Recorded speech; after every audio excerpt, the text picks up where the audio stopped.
और ये भारत में कहानी शुरू होगी 1700 लगभग 1947 या 48 तक ये कहानी चलेगी, या यूं कहें जब तक भारत आजाद होगा तब तक चलेगी।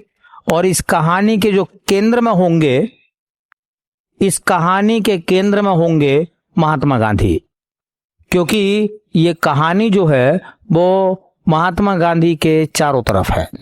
सेंटर में कौन है? महात्मा गांधी, और कहानी घूमेगी महात्मा गांधी के चारों तरफ। इसलिए गांधी युग के जो हीरो हैं वो है महात्मा गांधी। ठीक है, तो एसएससी का कोई भी एग्जाम अगर आप लोग देखेंगे तो गांधी जी के सवाल इतिहास में आपको जरूर मिलेंगे। ठीक है, तो इसमें गांधी युग में जो हम टॉपिक बना रहे हैं, जिनके चारों तरफ पूरी कहानी घूमेगी, वो है महात्मा गांधी। महात्मा गांधी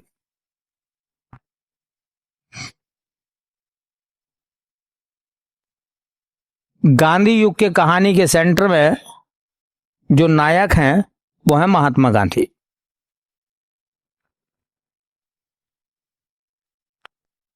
पहला सवाल महात्मा गांधी के जन्म को लेकर है।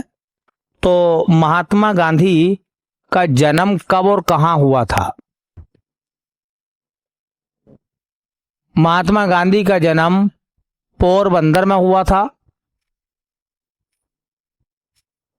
और ये पड़ता है गुजरात में।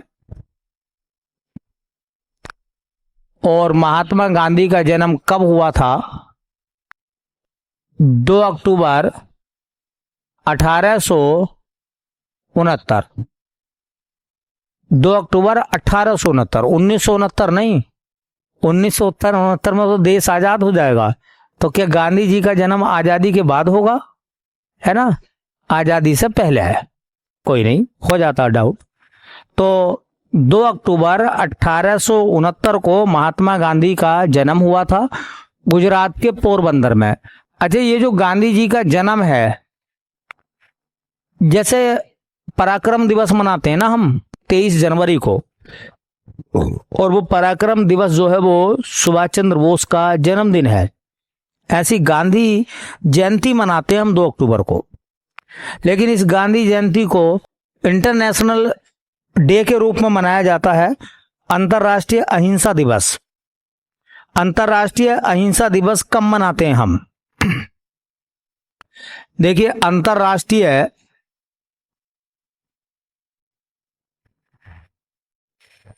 अहिंसा दिवस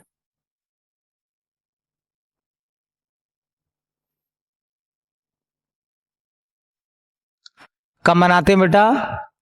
2 अक्टूबर को।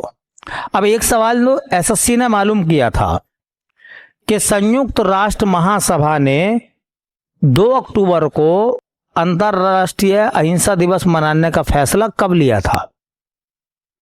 कौन सी सन की बात है ये, जब संयुक्त राष्ट्र महासभा ने इसे पास करा था कि हम हर साल अंतर्राष्ट्रीय अहिंसा दिवस मनाया करेंगे, और वो महात्मा गांधी का बर्थडे के रूप में मनाया जाएगा।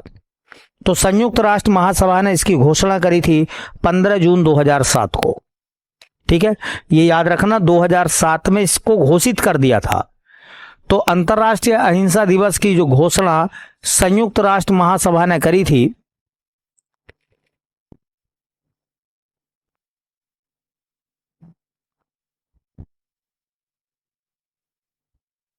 महासभा द्वारा घोषित कब हुआ? ये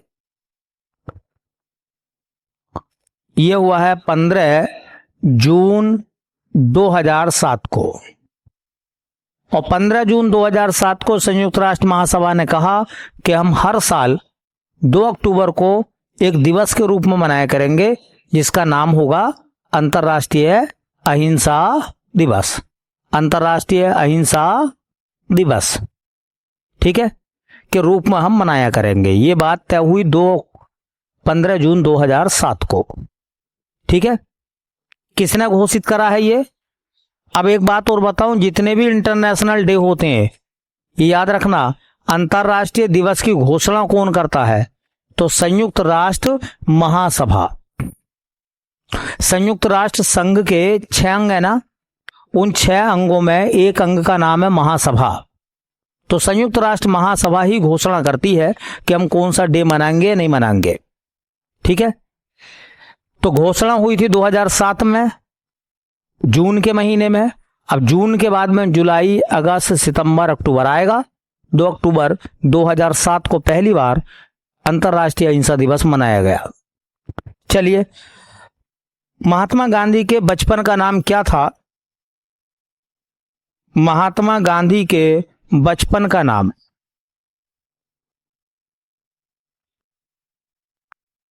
महात्मा गांधी के बचपन का नाम था मोहनदास करमचंद गांधी।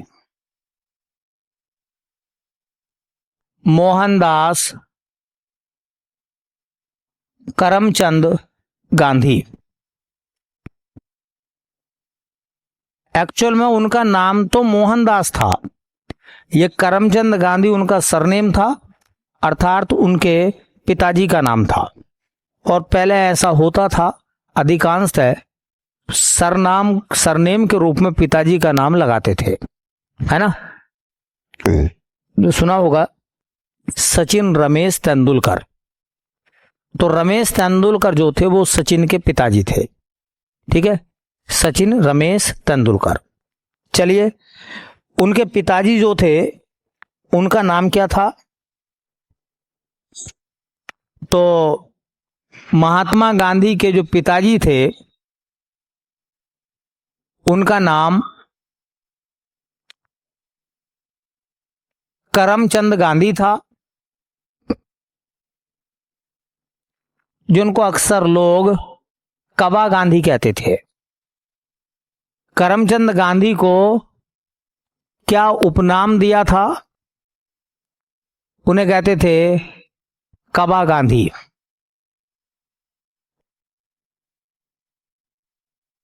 और ये जो करमचंद गांधी हैं, जो कि फादर हैं मोहनदास करमचंद गांधी के, ये कौन है, करते क्या हैं ये? तो ये दीवान थे। दीवान मतलब एक पद था टैक्स ऑफिसर, जो टैक्स कलेक्ट करने वाले लोग होते हैं ना, अंग्रेजी जमाने में उन्हें दीवान कहा जाता था। टैक्स कलेक्टर थे, मतलब रिवेन्यू को इकट्ठा करने का काम करते थे। तो गांधी जी के जो पिता थे उनका पेशा क्या था, अर्थात करमचंद गांधी किस पेशे से थे? तो उनका जो पेशा था वो थे दीवान, सरकारी दीवान थे, अंग्रेजी सरकार में काम करते थे। और पहले वो पोरबंदर में दीवान थे। अब सरकारी व्यक्ति होता है तो उसका ट्रांसफर होता रहता है, फिर वो राजकोट में दीवान बने, गुजरात के राजकोट में, फिर वो राजस्थान के बीकानेर में उनका ट्रांसफर हो गया। तो कुल मिला के अगर देखा जाए तो महात्मा गांधी के जो पिता हैं करमचंद गांधी, वो एक सरकारी सर्विसमैन है। और गांधी किसी ऐसा नहीं है कि वो किसी निम्न घर से थे, एक संपन्न परिवार था उनका। जैसे मैंने बताया सुभाष चंद्र बोस के अगर देखा जाए उनके घर को, तो वो एक सक्षम परिवार था। ऐसे गांधी जी का परिवार जो है वो कोई कमजोर तबका के परिवार से नहीं आते थे, एक अच्छे संपन्न परिवार से आते थे। गांधी जी के फोटो को देख कर मत कहना कि उनके पास सिर्फ आधे कपड़े थे। ठीक है, हाँ, परिवार संपन्न था, क्योंकि उनके पिता जो थे वो टैक्स कलेक्टर थे, दीवान का पद कहलाता था उस जमाने में अंग्रेजी हुकूमत में। ठीक है, चलिए, महात्मा गांधी की जो माता थी, माँ का नाम, महात्मा गांधी की माँ का नाम क्या था? पुतलीबाई। पुतलीबाई उनकी माँ का नाम था।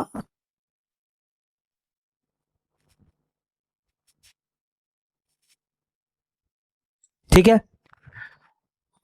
महात्मा गांधी की जो पत्नी थी उनका नाम कस्तूरबा गांधी था, जिनको गांधी जी अक्सर वाह कहते थे। उनकी जो पत्नी थी उनका नाम कस्तूरबा गांधी,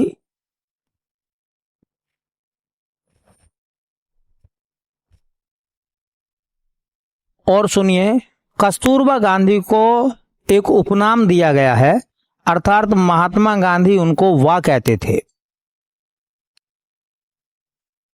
ये किताब भी आई थी जिसका नाम था बा और बापू। तो वाह किसके लिए इस्तेमाल होता है? कस्तूरबा के लिए। और बापू किसके लिए इस्तेमाल होता है? महात्मा गांधी के लिए। तो उनको वाह कहते थे। और मैं चूंकि अब इनके बारे में तो हम ज्यादा नहीं पढ़ेंगे, तो इनके बारे में बता दूं, इनकी जो मृत्यु हुई थी वो हुई थी यरबदा जेल,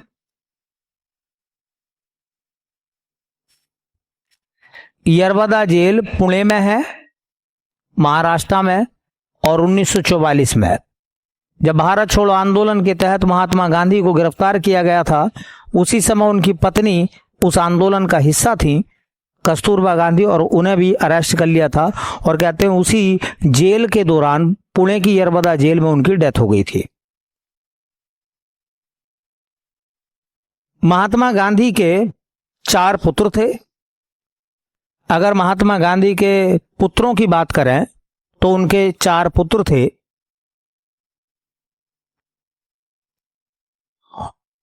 अभी हम महात्मा गांधी के फैमिली बैकग्राउंड को समझना चाह रहे हैं थोड़ा सा, और ये देखेंगे कि एक आदमी किस तरीके से राष्ट्रपिता का दर्जा पाता है और किस तरीके से वो वहां तक पहुंचते हैं, उनकी जर्नी क्या है, उसको समझना चाह रहे हैं हम। महात्मा गांधी के जो पुत्र थे,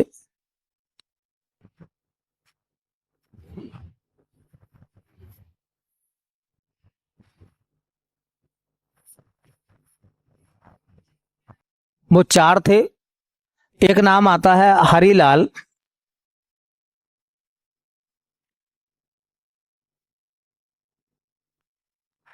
एक नाम है मणिलाल, एक का नाम आता है रामदास गांधी,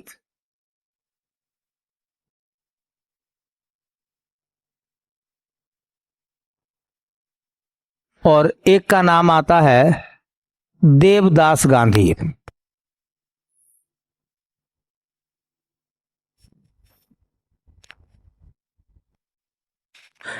एक सवाल पूछा गया है कि महात्मा गांधी के 5वें पुत्र के रूप में किसे जाना जाता है? तो जो जमनालाल बजाज थे, वो महात्मा गांधी उनको अपने बेटे के समान मानते थे। या कुछ लोग होते हैं जो अपने बच्चों की तरह ही दूसरे बच्चों को प्रेम करते हैं, उन्हें मानते हैं बेटे के समान। ठीक है, तो ये सवाल पूछा गया है कि देखिए, जमनालाल बजाज को महात्मा गांधी के 5वें पुत्र की संज्ञा दी जाती है। किसको महात्मा गांधी का 5वां बेटा माना गया है? हालांकि वो उनके पुत्र नहीं थे। ठीक है, तो जमनालाल बजाज को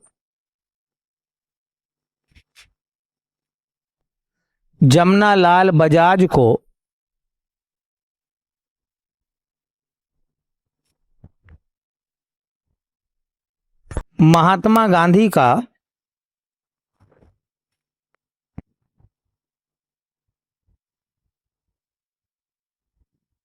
महात्मा गांधी के 5वें पुत्र की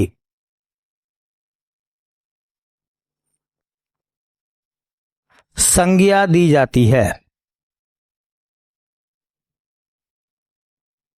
अर्थात महात्मा गांधी के 5वें पुत्र के रूप में किसे जाना जाता है? जमनालाल बजाज को। जमनालाल बजाज को महात्मा गांधी का 5वां पुत्र माना जाता है। ठीक है, जबकि हरिलाल, मणिलाल, रामदास गांधी, देवदास गांधी उनके 4 बेटे थे। 5वें बेटे के रूप में किसे माना गया है? जमनालाल बजाज को। और इसका मीनिंग यही होगा कि महात्मा गांधी जमनालाल बजाज को अपने बेटों के समान ही प्रेम करते थे।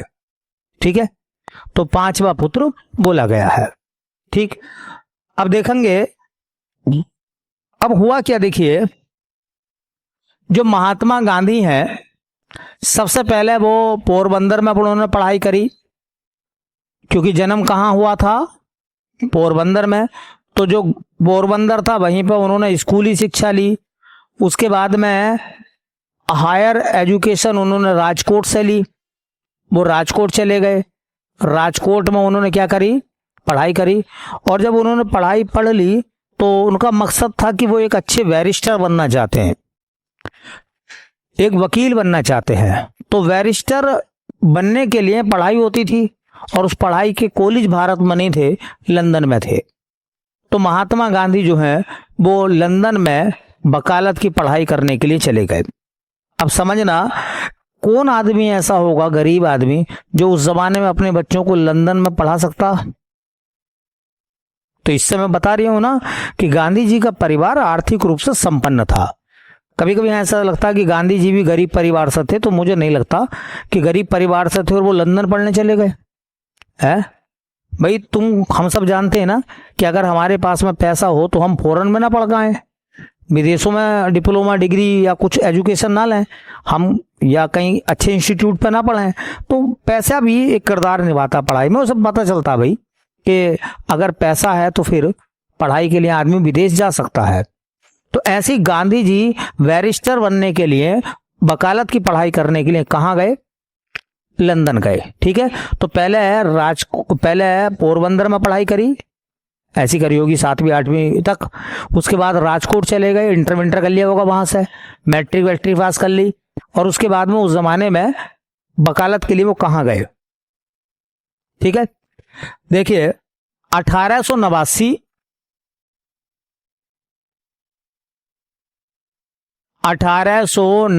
से 1891 तक महात्मा गांधी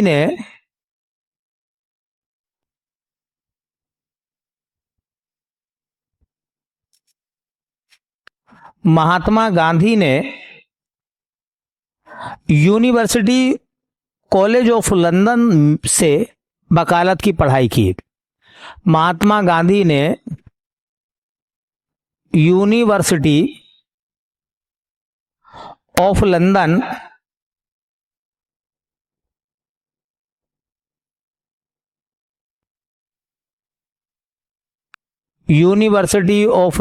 से वकालत की पढ़ाई की।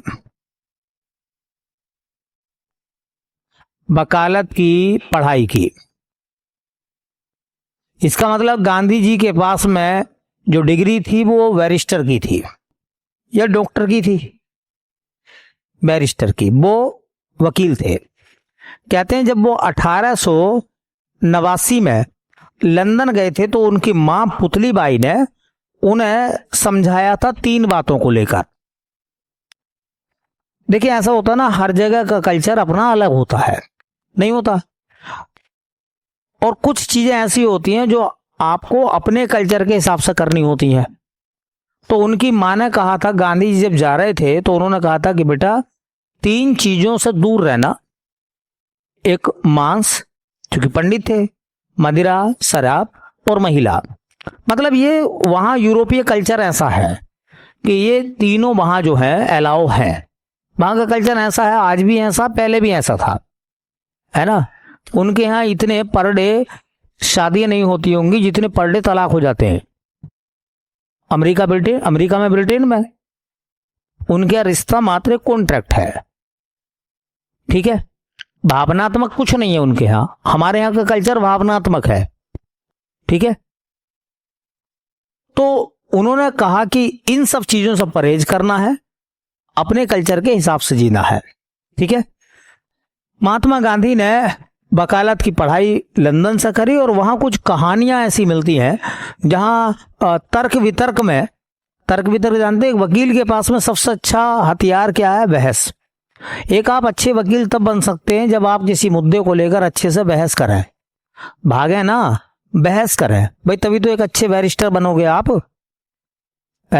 किसी भी केस के अंदर अगर आप केस को देखते हुए लड़ रहे हैं तो तुमने देखा होगा कुछ केस बिल्कुल ओपन होते हैं। ओपन का मतलब ये पता होता है कि ये आदमी हार जाएगा 100%, और अगर तुम अच्छे वकील हो तो उसे जिता कर लाओ। और वो क्या है, आपकी जिर है, आपकी बहस। यहां से वकालत की डिग्री हासिल जब हुई तो गांधी जी को कह सकते हैं कि वो अच्छे वक्ता बने। भाई वकील बनने से पहले वक्ता बनना पड़ेगा, बोलना आपसे आना चाहिए, फिर बोलना सही से आना चाहिए, उसे कहते हैं सिद्धांतों के हिसाब से बोलना। वो गांधी में यहाँ कंप्लीट हो गया। अच्छा, गांधी ने बैरिस्टर की डिग्री कहाँ से ली? लंदन से। और उसके बाद वो वापस आ गए, और वापस आकर उन्होंने सबसे पहले राजकोट में चैम्बर लगाया। वकील होते हैं ना, तो वकीलों का एक रजिस्ट्रेशन होता अदालत में। जिस वकील का रजिस्ट्रेशन होगा वो ही उस अदालत में क्या करेगा? बहस करेगा। राजकोट में उनका काम नहीं चल पाया तो फिर वो चले गए बंबई। उस समय गुजरात और महाराष्ट्र दोनों एक ही थे, जिसे कहते हैं बंबई प्रेसिडेंसी। तो जब उनका गुजरात की अदालत में, जो राजकोट की अदालत में वो काम नहीं कर पाए, जम नहीं पाए, मतलब केस वेस नहीं मिले होंगे, कई महीने तक ऐसे बैठे रहे, खाली बैठे रहे, कोई केस ही ना आ रिया। गांधी जी बोले यार चलो फिर, यहाँ तो काम बनेगा नहीं, क्योंकि वकील थे, काम तो यही करना है। तो वो बंबई चले गए। बंबई में भी उनका कोई खास काम नहीं चल पाया, खाली बैठे थे। बंबई में ही उनकी मुलाकात दादा अब्दुल्ला से हुई, जो अब्दुल्ला एंड कंपनी के मालिक थे, और वो कंपनी काम करती थी साउथ अफ्रीका में, दक्षिणी अफ्रीका में। कुछ अमीर आदमियों को आपने ये सुना होगा कि उनका एक पारिवारिक डॉक्टर होता बड़े घरों में। ऐसा नहीं है कि रात में हमारे पेट में दर्द हुआ और हम डॉक्टर साहब के क्लिनिक पे जाकर चिल्ला रहे हैं, डॉक्टर साहब दरवाजा खोलियो, डॉक्टर साहब दरवाजा खोलियो। बड़े घरानों में ऐसा होता है, उनके खुद के डॉक्टर होते हैं। जैसा आप शाही राजघराना ब्रिटेन में जाओगे ना, ब्रिटेन में, अरे ब्रिटेन के राजा इस समय चार्ल्स तृतीय है नहीं है, तो उन्हें अगर कोई परेशानी हो या परिवार के किसी मेंबर को परेशानी हो तो वो डॉक्टर के पास जाएंगे, अच्छा नंबर लगवाएंगे, पर्चा बनवाएंगे। ये क्या बात कर रहे हैं, शाही परिवार है भाई, है ना। ये कुछ नहीं करेंगे, फोन करेंगे और डॉक्टर की टीम भागी हुई आएगी। इन्हें कहते हैं, इनके पास में क्या होते हैं, घरेलू डॉक्टर होते हैं, मतलब इनके खुद के डॉक्टर हैं। अच्छा, इनके खुद के वकील हैं केस लड़ने के लिए। हाँ, ये वकील तलाशेंगे नहीं, बल्कि इनका खुद का वकील होगा। ऐसी जो बड़ी बड़ी कंपनियां काम करती हैं ना, आज भी भारत के अंदर उनके खुद के अपने लॉयर हैं, खुद के वकील होते हैं उनके अपने। ऐसा नहीं कि वो वकील को तलाशेंगे, उनका प्रॉपर वकील है, महीने का वेतन देते हैं उसे। अब तुमने देखा होगा कि तुम कंपनी चला रहे हो तो कंपनी का हिसाब किताब रखने के लिए एक अकाउंटेंट बना रखते हो कि नहीं रखते? है बोलो, सीए होता नहीं होता? बड़ी बड़ी कंपनियों के सीए कौन है बोलो? उनमें काम करने वाले व्यक्ति, पूरा बिजनेस वही सीए देख रहा है उनका।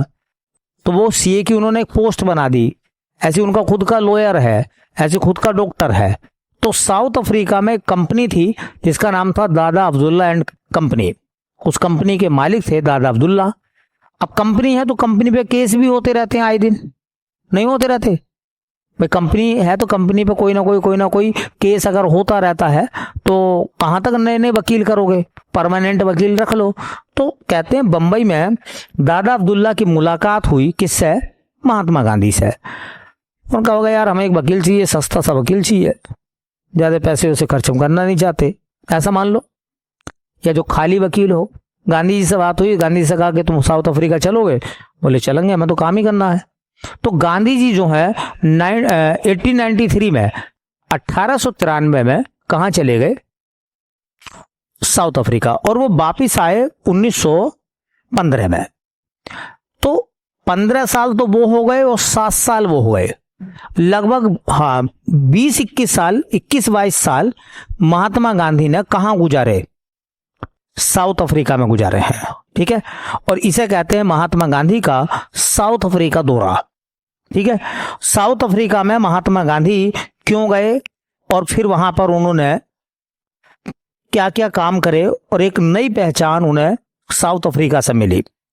तो दक्षिणी अफ्रीका में महात्मा गांधी,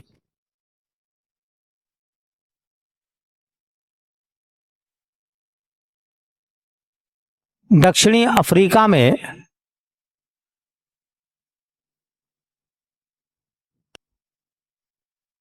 महात्मा गांधी। अच्छा, दक्षिणी अफ्रीका में महात्मा गांधी कब से कब तक रहे थे? 1893 से 1914 तक। ऐसा ना, 9 जनवरी 1915 को तो आ गए थे, तो 9 जनवरी मतलब 15 में आ ही गए हैं, तो 14 लास्ट करा ना वहां, 14 में वो वहां रहे थे।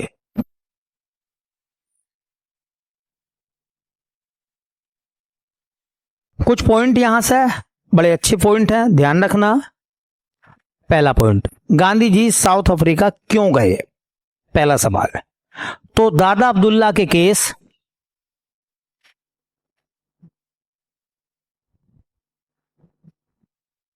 दादा अब्दुल्ला के केस, जिस कंपनी में वो थे उसका नाम था Abdullah and company, Abdullah and company. दादा अब्दुल्ला के केस को लेकर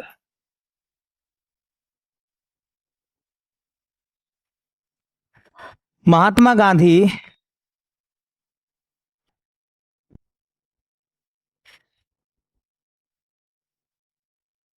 दक्षिणी अफ्रीका गए।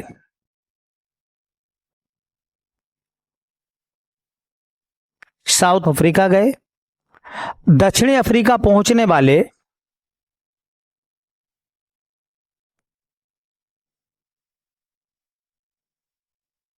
दक्षिणी अफ्रीका पहुंचने वाले ये प्रथम भारतीय वकील थे। प्रथम भारतीय नहीं, प्रथम भारतीय वकील थे। भारत के वो वकील, भारत के पहले वकील का नाम बताइए, साउथ अफ्रीका गए थे। इससे पहले कोई भारतीय वकील साउथ अफ्रीका गए थे क्या? तो कोई नहीं गया था। केवल कौन गए थे? महात्मा गांधी। अब होता क्या समझिए, जैसा कि आप जानते हैं, आप एक वकील हैं, तो आप कहां वकालत करना चाहेंगे? अब जैसा आपको मुरादाबाद जिले में वकालत करनी है, तो ऐसी जाकर कुर्सी वुर्सी लेकर बैठ जाओगे, एक आदमी केस आएगा उसकी फाइल उठा के चले जाओगे अदालत में? पहले उसमें आपको रजिस्ट्रेशन कराना पड़ेगा। क्या होना पड़ेगा? रजिस्टर्ड। अगर तुमने मान लो अपना चैम्बर या अपना रजिस्ट्रेशन मुरादाबाद कोर्ट में बनाया है, तो क्या तुम बिजनौर कोर्ट में भी जाकर मुकदमा लड़ लोगे? एक वकील वहीं पर मुकदमा लड़ेगा जिस चैम्बर में, जिस कोर्ट में उसका चैम्बर है या उसका रजिस्ट्रेशन है। या तुम इलाहाबाद हाई कोर्ट में भी जाकर लड़ लोगे? ऐसा तो ये वकील भगे फिरेंगे सब में कि कहाँ का केस है हमें बताओ। बोले हिमाचल प्रदेश का, लाओ लाओ लाओ, चलो हिमाचल चल रहे हैं, वैसे घूमने जा रहे हैं गर्मियों में, केस ही लड़ लेंगे तुम्हारा। ऐसा थोड़ी होता है। तो जितने वकील होते हैं ना, उनके चैम्बर नंबर होते हैं, उनका रजिस्ट्रेशन नंबर होता है। और जिन वकीलों को रजिस्ट्रेशन नंबर जिस अदालत में मिला है, सिर्फ वही वकील क्या करेंगे? उस अदालत में केस लड़ेंगे। बाहर का कोई भी वकील केस नहीं लड़ेगा। तो ऐसे जब गांधी जी यहां से गए होंगे, तो गांधी जी वहां पहुंचे होंगे, नेटाल में उनका सुप्रीम कोर्ट था, तो जाके ऐसे सीधा मुकदमा लड़ लिए क्या? ये पहला अपना रजिस्ट्रेशन वहां पर कराया। तो पहले नेटाल प्रांत के सुप्रीम कोर्ट में उन्होंने अपना रजिस्ट्रेशन कराया था। और यह भी सवाल पूछा जाता है कि देखिए, नेटाल प्रांत में अपना रजिस्ट्रेशन कराने वाले पहले भारतीय वकील जो थे वो महात्मा गांधी थे। लिखेंगे ऐसे ही। देखिए, इन्होंने नेटाल सुप्रीम कोर्ट में स्वयं को रजिस्टर्ड कराया। इन्होंने किन्होंने? महात्मा गांधी ने। देखिए, इन्होंने नेटाल सुप्रीम कोर्ट में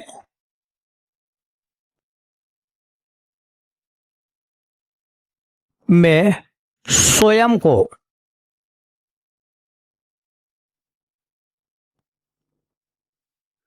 रजिस्टर्ड कराया।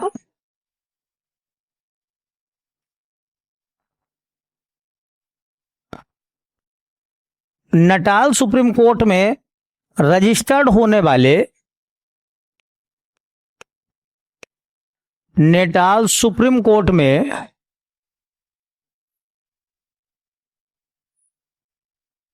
रजिस्टर्ड होने वाले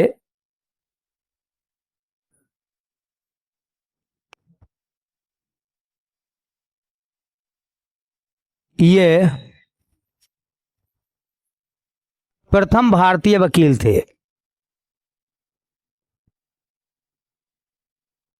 रजिस्ट्रेशन भी कौन सी अदालत में कराया है? नेटाल में।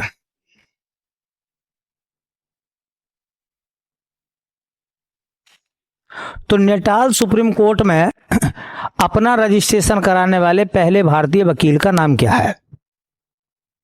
तो महात्मा गांधी। साउथ अफ्रीका पहुंचने वाले पहले भारतीय वकील का नाम क्या है? महात्मा गांधी। क्लियर? चलिए, 1893 में ही गांधी जी पहुंचे थे और 1893 में ही गांधी जी रंग भेद का शिकार हो गए। रंग भेद चमड़ी के रंग को लेकर, चमड़ी के रंग को लेकर महात्मा गांधी जी शिकार हुए। तो 1893 में महात्मा गांधी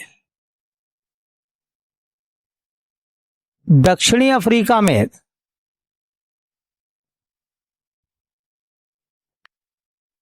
रंग भेद का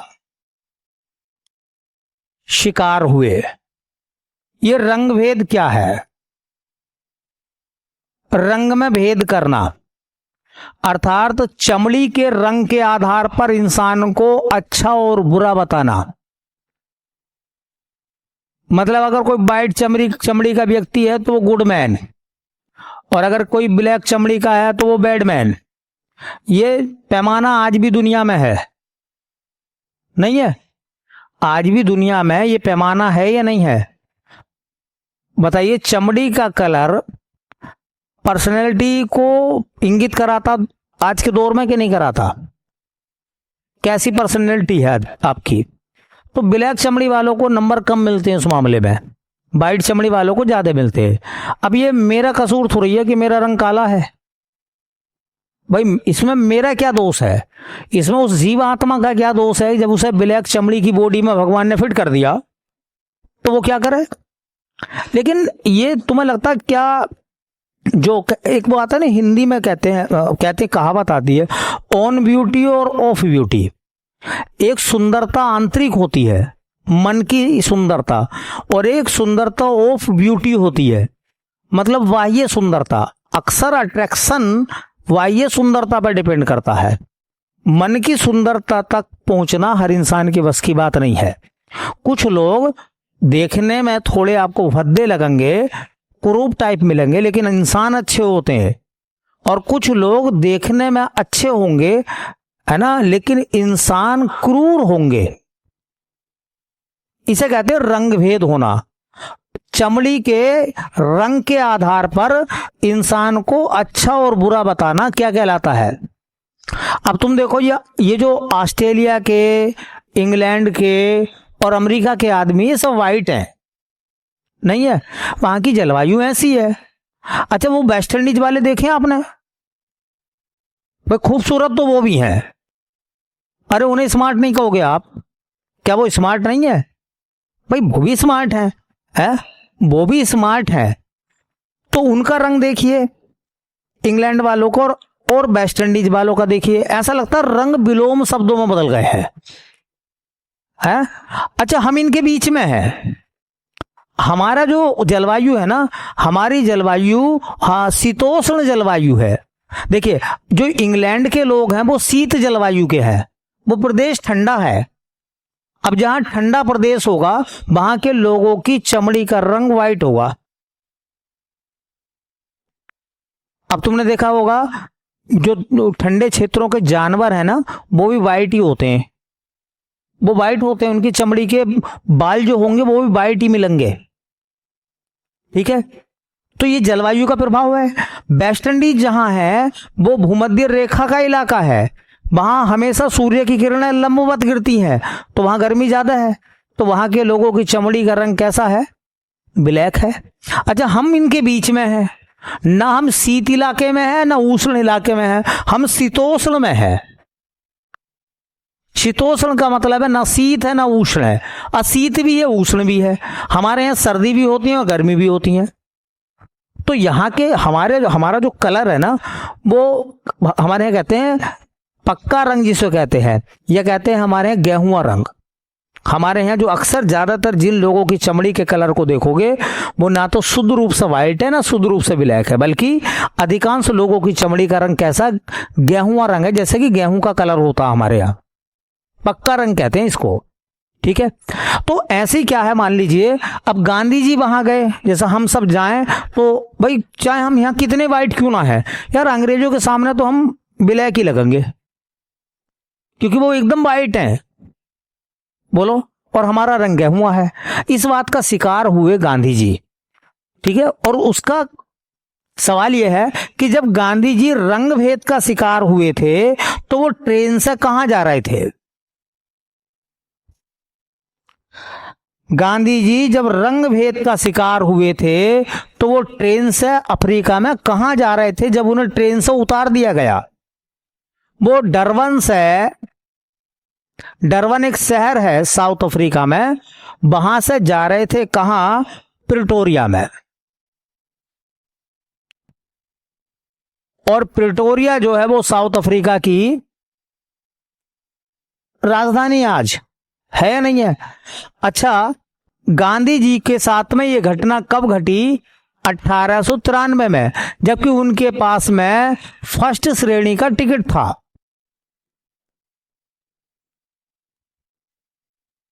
जो ट्रेन में टिकट मिलता है ना, तो जैसे तुम देखोगे ट्रेन में एक फर्स्ट एसी होती है, एक सेकंड एसी होती है, एक थर्ड एसी होती है, 3 तो एसी हो गई। उसके बाद में स्लीपर वाला कोच आ जाएगा और उसके बाद में जर्नल। तो गांधी जी के पास में जो टिकट था वो फर्स्ट एसी का था, ऐसा मान कर चले। तो जब फर्स्ट एसी का टिकट है तो कौन सी एसी में बैठेंगे भाई? फर्स्ट में बैठेंगे जिसका टिकट है। अब जैसे ही गांधी जी पहुंचते हैं एक स्टेशन पर, जिस स्टेशन का नाम था, ये एसएससी ने पूछा था कि किस स्टेशन पर गांधी जी को ट्रेन से उतार दिया था। गांधी जी कह रहे थे मुझे फेंक दिया था। अब फेंका था उतारा था, ये बात थोड़ी सी अलग है नहीं। उस स्टेशन का नाम था पीटर मेरिट्सबर्ग।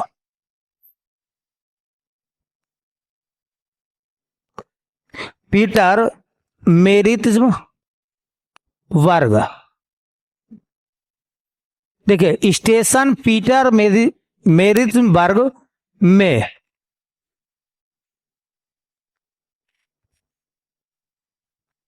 गांधी जी को ट्रेन से उतार दिया।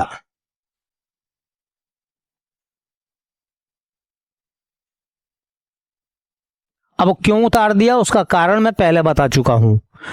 भाई उन सब के मुकाबले हमारा रंग तो ब्लैक ही लगेगा ना उन्हें, तो उन्होंने सोचा होगा यार ये काला आदमी कहां से आया है? पूछा होगा तू कौन है बे? गांधी का होगा मेरा नाम मोहनदास करमचंद गांधी, मैं एक लॉयर हूं, मेरे पास टिकट है। बोले होगा टिकट उतर। क्या पता उन्होंने बदमाशी दिखाई हो, दादागिरी दिखाई हो, वो लोकल लोग थे, गांधी जी दूसरे देश के थे, ऐसा भी हो सकता है। ठीक है, लेकिन एक्चुअल में बात जब पता चली आगे चलने के बाद में, तो कोई एक वाक्य ऐसा नहीं था गांधी जी के साथ ही हुआ हो। ये आए दिन ऐसे लोगों के साथ में जो ब्लैक चमड़ी के होते थे उनके साथ में भेदभाव होता था। जर्नली काम था ये काम जर्नली था, और गांधी जी को उतार दिया उन्होंने। ठीक है, कि चलो तुम डिब्बे से नहीं उतरो, तुम्हारा कोई काम नहीं है, बैठना तो उस वाले में जाकर बैठो, इसमें नहीं जाओगे। गांधी जी बोले भाई मेरे पास टिकट है यार फर्स्ट श्रेणी का। बोले होगा टिकट उतरो, धक्का दे दिया होगा, ट्रेन चल पड़ी होगी, गांधी जी को कुल मिलाकर उतार दिया, ऐसा आप मान कर चले। लेकिन ये था तो गलत ही। बोलो, क्या चमड़ी का कलर इंसान के गुणों को तय करेगा?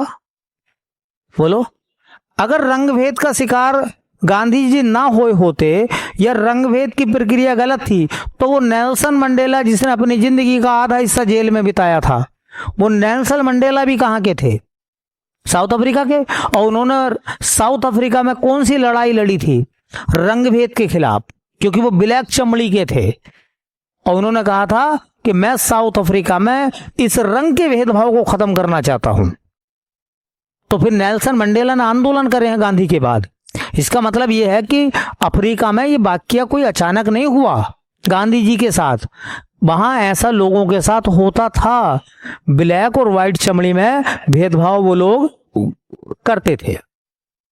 चलिए, गांधी जी ने एक यहीं पर घटना बीतने के बाद नेटाल भारतीय कांग्रेस की स्थापना की। उसे कहते हैं नेटाल भारतीय कांग्रेस। नेटाल जगह का नाम है, भारतीय कांग्रेस। यहां कांग्रेस का मतलब कांग्रेस पार्टी नहीं लगाएंगे हम, यहां कांग्रेस का मतलब है एक संगठन। देखिए, नेटाल भारतीय कांग्रेस की स्थापना कब हुई थी? तो स्थापना हुई थी अगस्त 1894 में। कहां हुई थी? तो नेटाल जो है ना, प्रांत का नाम है, शहर का नाम था डरबन। नेटाल, पता, नेटाल कोई शहर नहीं है, नेटाल प्रांत का नाम है। जैसे कहीं कहीं लिखा हुआ होगा उत्तर प्रदेश हाई कोर्ट, तो उत्तर प्रदेश कोई शहर है क्या, या एक राज्य का नाम है? तो नेटाल प्रांत का नाम है और उसके शहर का नाम क्या है? डरबन। जैसे कि इलाहाबाद हाई कोर्ट, अब कह देंगे हम कि इलाहाबाद हाई कोर्ट इलाहाबाद में है, ठीक है। डरबन में इसके संस्थापक कौन थे?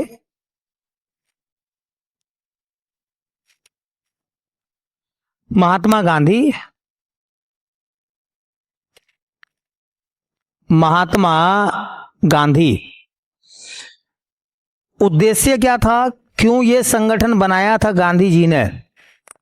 नेटाल भारतीय कांग्रेस की स्थापना क्यों की थी? तो भारतीय प्रवासियों के खिलाफ होने वाले नस्लीय भेदभाव से लड़ना।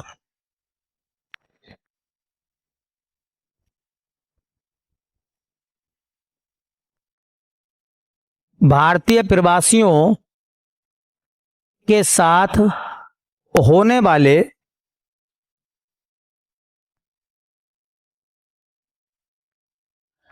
नस्लीय भेदभाव से लड़ना। अच्छा देखो, एक बात और बताऊं, गांधी जी लड़ाई लड़ने गए थे किसकी? दादा अब्दुल्ला की। अब बेचारे खुद ही नई विचारधारा में फंस गए। जब गांधी जी को ट्रेन से उतारा होगा तो गांधी जी ने ये बात किसी से बताई होगी या ऐसी चुप, किसी से कुछ नहीं कहा होगा? गांधी जी ने पूछा होगा, वहां और भी तो भारतीय रहते थे, उनसे पूछा गया यार हमारे साथ तो एक वाक्य हो गया, भले आदमी ने हमें ट्रेन से उतार दिया, दूसरी ट्रेन में बैठ के आया हूं, वो भी जनरल डिब्बे में, है ना। तो लोगों ने पूछा होगा बापू गांधी जी से क्यों उतार दिया? अरे यार उतार क्या दिया, यूं कह रहे थे कि तेरा रंग काला तो उतर, तुम्हारे साथ भी ऐसा होता है क्या?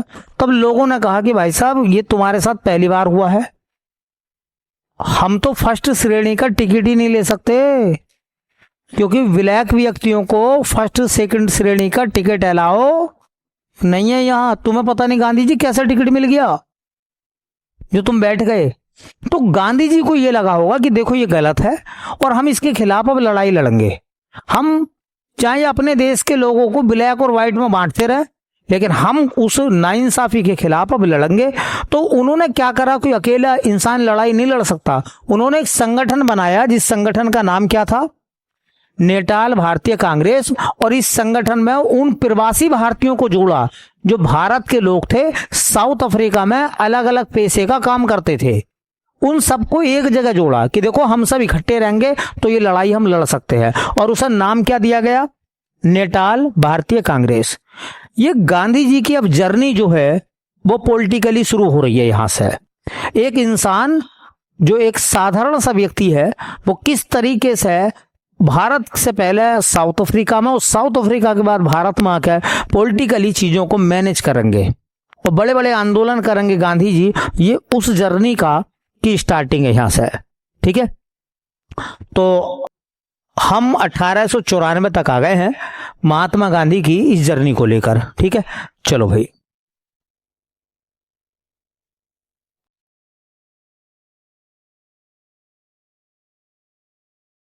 गांधी युग की,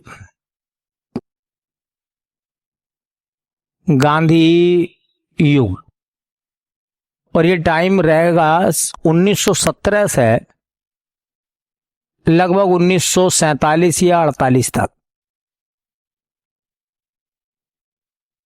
और हम बात कर रहे हैं दक्षिणी अफ्रीका में महात्मा गांधी।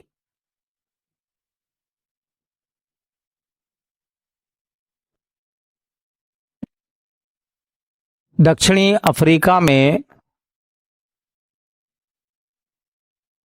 महात्मा गांधी, और ये समय रहेगा 1893 से 1914 तक।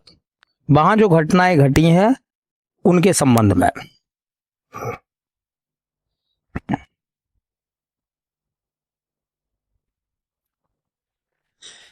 देखिए, 1893 में वो रंगभेद का शिकार हुए, और 1894 में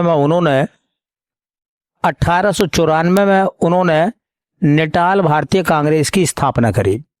इसी बीच एक घटना घटी, उसे कहते हैं बोअर युद्ध। बोअर युद्ध, देखिए जो बोअर युद्ध था ये कब से कब तक चला?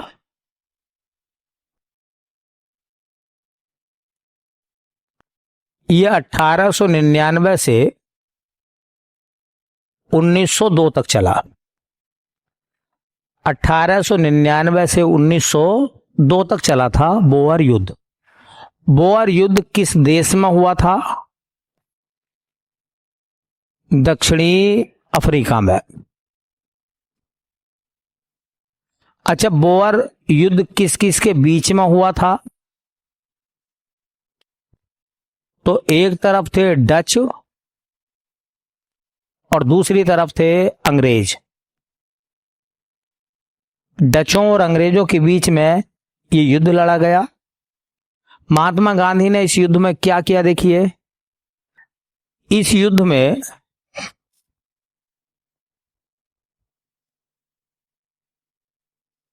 महात्मा गांधी ने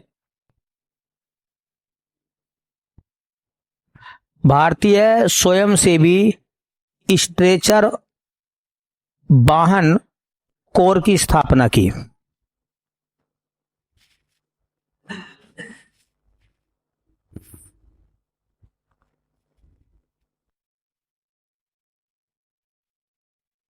भारतीय स्वयंसेवी स्ट्रेचर वाहक कोर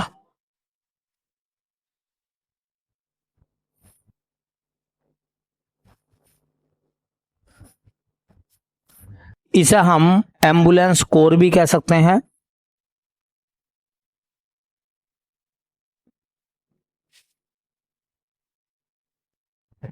की स्थापना की।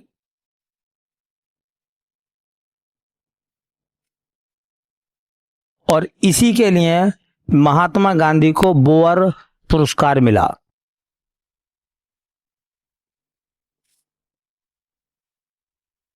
महात्मा गांधी को बोअर पदक मिला। कहानी सुनने की है थोड़ी सी।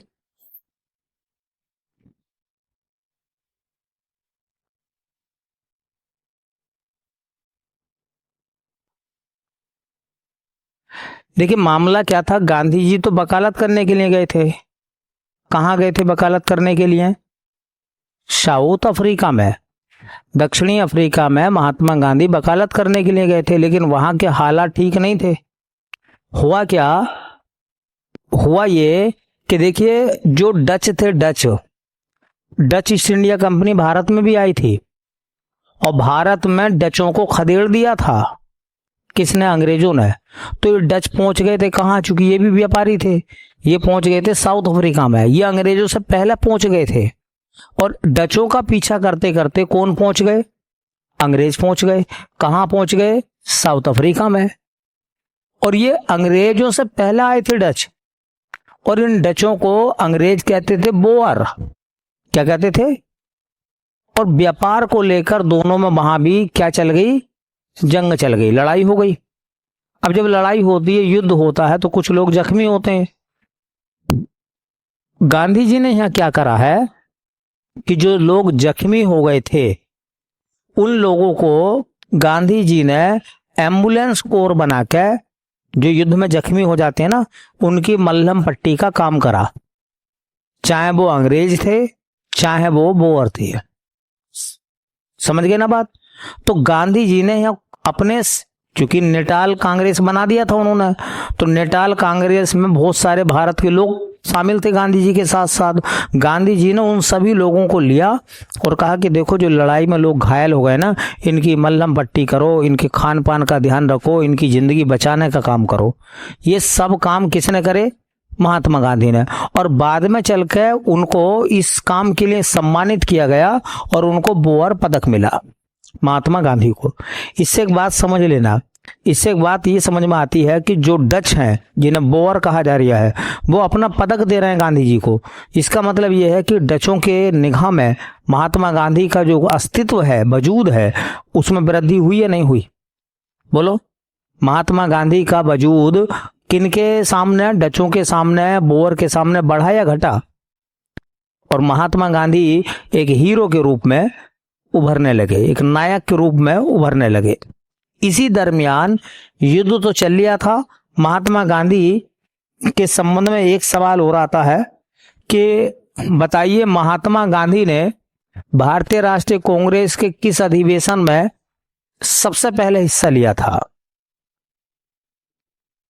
महात्मा गांधी भारतीय राष्ट्रीय कांग्रेस के किस अधिवेशन में सबसे पहले शामिल हुए थे? ऑप्शन ए 1910 का अधिवेशन, ऑप्शन बी 1901 का अधिवेशन, ऑप्शन सी 1917 का अधिवेशन, ऑप्शन डी 1915 का अधिवेशन। अब हमें लग रहा है कि गांधी जी जो हैं वो 1893 में भारत से अफ्रीका चले गए हैं, 14 में वापिस आएंगे। इसका मतलब 1915 के अधिवेशन में वो हिस्सा लेंगे। तो क्या गांधी जी घर वापिस नहीं आते होंगे? हमारे कितने लोग ऐसे हैं जो विदेशों में काम करते हैं? नहीं काम करते, जो 15-15 साल के वीजे पे जाते हैं। तो क्या वो 15 साल पूरे करके आते हैं? ये बीच में आते रहते हैं? तो ऐसी गांधी जी बीच में आते रहते थे। 1901 के कलकत्ता अधिवेशन में गांधी जी ने कांग्रेस में सबसे पहले हिस्सा लिया था। पहली बार हिस्सा लिया था कलकत्ता अधिवेशन में, जो हुआ था 1901 में। इस बात को जरूर याद रखना। एक अधिवेशन होता है भारतीय राष्ट्रीय कांग्रेस का, कलकत्ता अधिवेशन।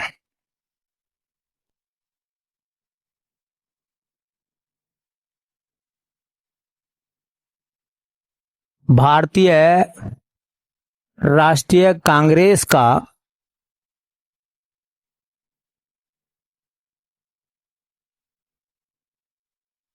कलकत्ता अधिवेशन।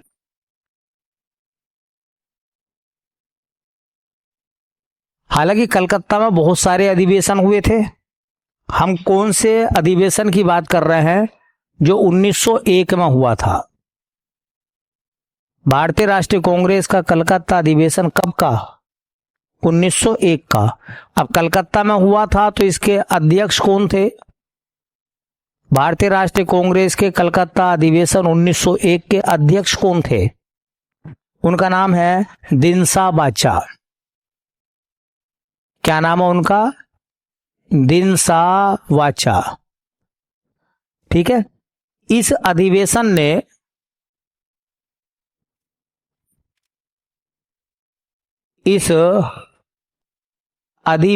में महात्मा गांधी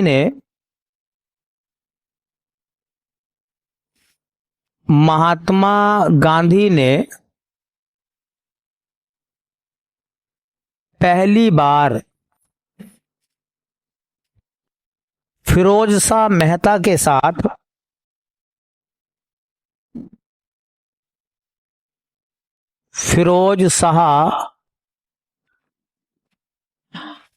मेहता के साथ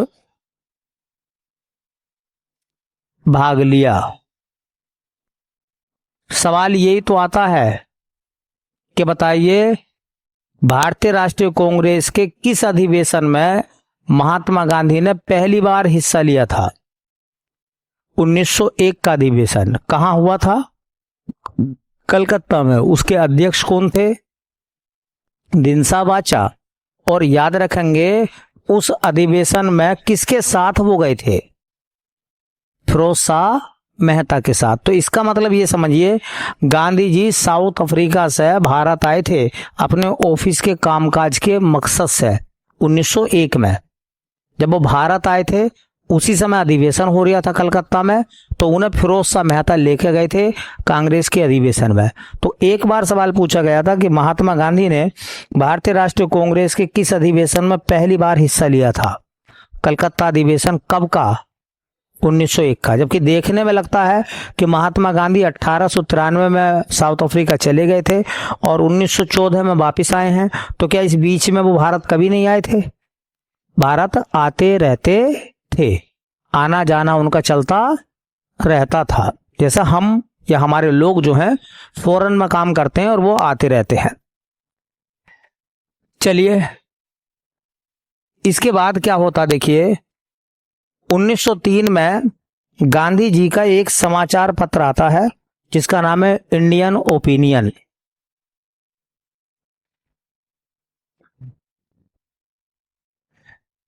एक इंडियन ओपिनियन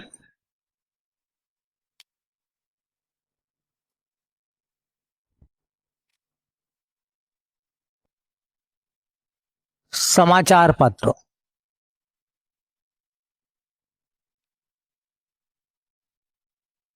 देखिए जो इंडियन ओपिनियन समाचार पत्र है, ये इंडियन ओपिनियन समाचार पत्र को कब शुरू किया गया था?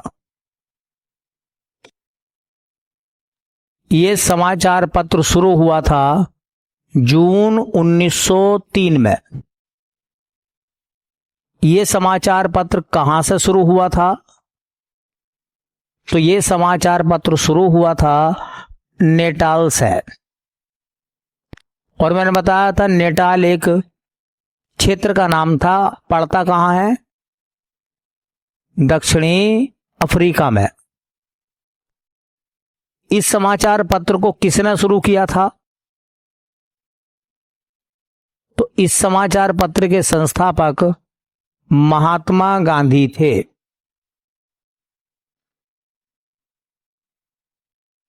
अच्छा, ये जो समाचार पत्र था ये किन किन भाषाओं में छपता था?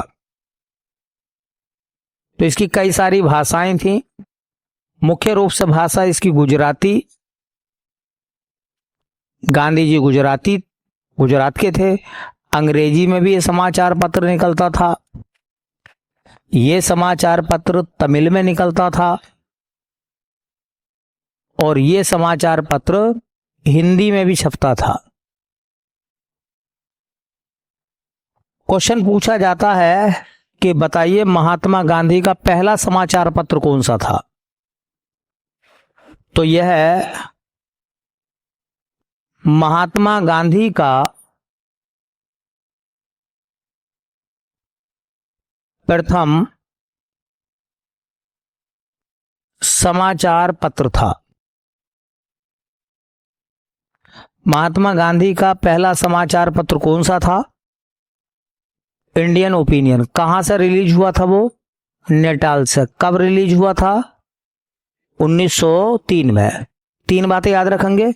महात्मा गांधी के पहले समाचार पत्र का नाम इंडियन ओपिनियन। शुरू कब हुआ? 1903 में। कहां से शुरू हुआ? नेटाल से। और गुजराती, तमिल, हिंदी और अंग्रेजी भाषाओं में ये छपता था। इसका मतलब इस समाचार पत्र के माध्यम से महात्मा गांधी साउथ अफ्रीका में भारत के लोगों के साथ जो होने वाली घटनाएं थी उन्हें शेयर करते होंगे। बोलो। इसके बाद में महात्मा गांधी ने 1904 में क्या करा? एक आश्रम बनाया जिसका नाम था फिनिक्स आश्रम। फिनिक्स आश्रम, ये याद रखना, ये सब सवाल इंपॉर्टेंट हैं। पूछे जाते हैं। ये कहानी 1917 से आगे की हम चलाएंगे, लेकिन महात्मा गांधी चूंकि एक चैप्टर का नाम है और ये चैप्टर एसएससी का बहुत अच्छा चैप्टर है, हर एग्जाम के लिए इंपॉर्टेंट है। चलिए, एक आश्रम था, उसका नाम था फिनिक्स आश्रम। फिनिक्स आश्रम।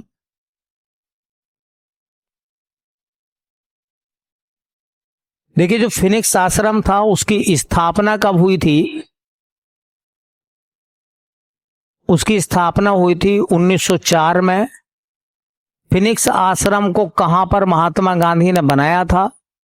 तो डरबन में। और डरबन शहर कहां है? दक्षिणी अफ्रीका में। इस आश्रम के संस्थापक कौन थे? यह आश्रम किसका आश्रम था? तो महात्मा गांधी।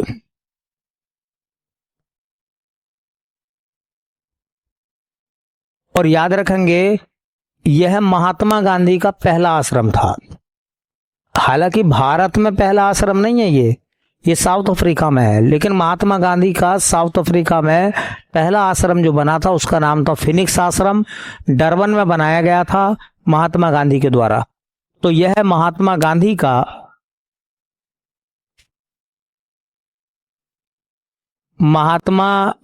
का प्रथम आश्रम था। अच्छा, ये आश्रम क्यों बनाया होगा? ताकि बापू कहाँ मिलेंगे? अपने आश्रम में। और वो लोगों की, साउथ अफ्रीका में रहने वाले भारतीय लोगों की समस्याओं को सुनेंगे।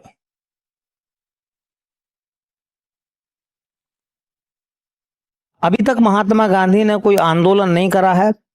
अब महात्मा गांधी का पहला आंदोलन आएगा जो साउथ अफ्रीका में हुआ था। महात्मा गांधी ने सत्याग्रह का पहला प्रयोग कहां किया था? साउथ अफ्रीका में। ठीक है, और क्यों करा था उसके बारे में देखिए। ये गांधी के लीडरशिप की कहानी है कि वो एक ग्लोबल लीडर के रूप में किस तरीके से उभरे हैं। ठीक है, महात्मा गांधी का प्रथम सत्याग्रह आंदोलन।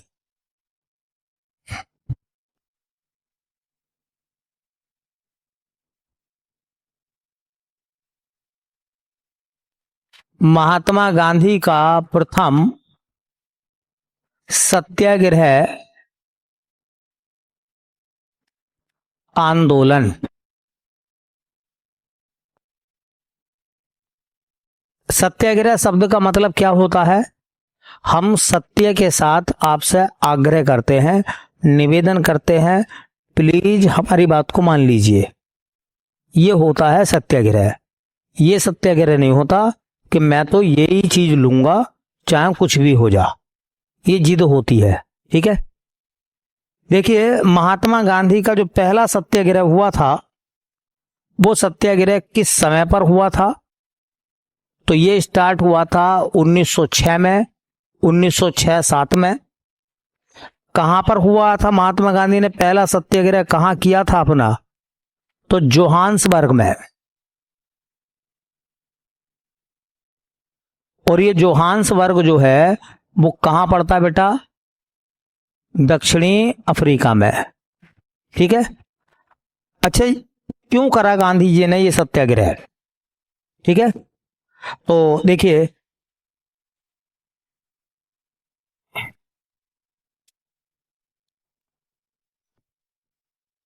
यह सत्याग्रह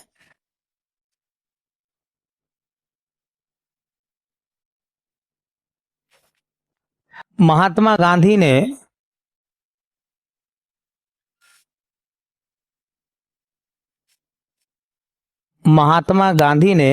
एशियाई पंजीकरण अधिनियम, एशियाई पंजीकरण अधिनियम 1906 के विरोध में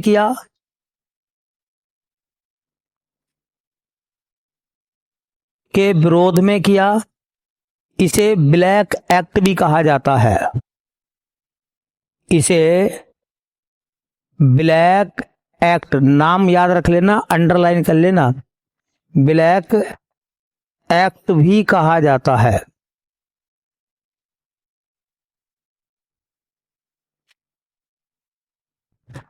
अब सवाल जो ना वो बिल्कुल सीधा सा है, मोटा सा सवाल है।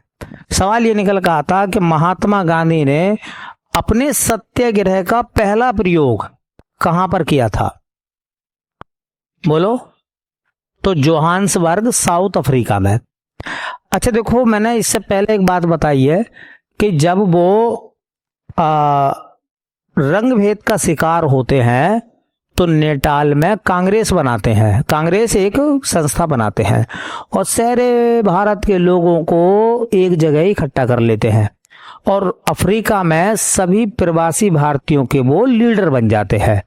अब चाहे उस समय वहां पर 1000 लोग रहते हों भारत के, या 2000 लोग रहते हों भारत के, या भैया 100 लोग रहते हों भारत के, लेकिन ये तो तय बात है कि जितने भी भारतीय लोग रह रहे हैं अब साउथ अफ्रीका में, उनके लिए हीरो कौन है?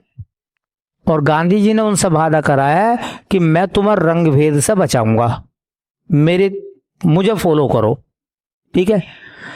दूसरी तरफ आप देखिए, अफ्रीका में डचों के खिलाफ लड़ाई लड़ी गई अंग्रेजों के द्वारा और वो जख्मी लोगों की मदद करते हैं, ह्यूमैनिटी के लिए काम करते हैं और वो डचों की नज़र में हीरो बन जाते हैं महात्मा गांधी, और डच उनको बोअर अवार्ड देते हैं।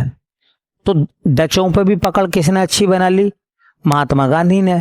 अब तीसरा केस ये आता है, ये जो लाइन है ना इसको सुनिए। एक एक्ट आया था 1906 में अफ्रीका में, जिसे कह रहे थे एशियाई पंजीकरण अधिनियम, और इसे बोला गया है ब्लैक एक्ट। ब्लैक एक्ट क्यों कह रहे हैं? क्योंकि जो भी लोग एशिया के होंगे, एशिया के, सिर्फ एशिया के, अब एशिया में तो बहुत सारे देश आते हैं, भारत भी एशिया में आता है, जापान भी एशिया में आता है, चीन भी एशिया में आता है, म्यांमार भी एशिया में आता है, बहुत सारे देश एशिया में हैं। अगर ये मजदूर या लोग साउथ अफ्रीका में काम करने के लिए जाएंगे तो इन्हें अपना रजिस्ट्रेशन कराना पड़ेगा। क्या कराना पड़ेगा? रजिस्ट्रेशन कराना पड़ेगा। तो एशिया के लोग ही रजिस्ट्रेशन क्यों कराएं?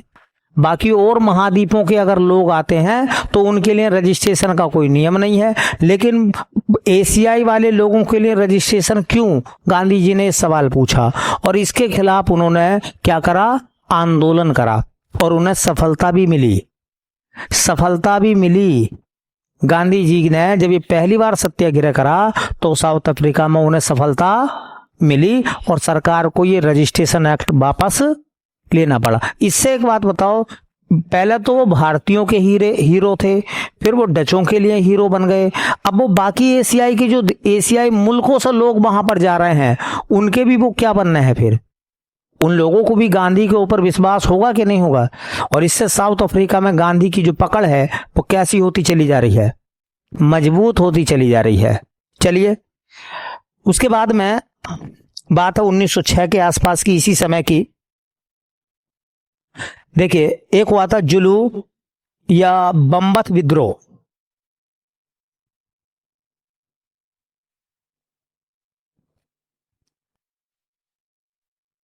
उसे कहते हैं जुलू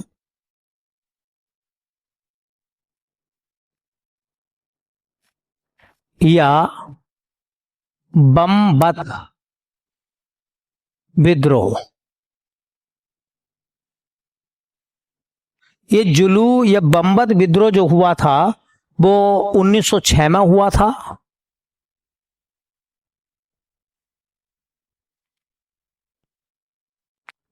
देखिए कहां पर हुआ था? तो नेटाल में हुआ था। और मैंने बताया है कि नेटाल कहां पड़ता है बेटा? साउथ अफ्रीका में पड़ता है।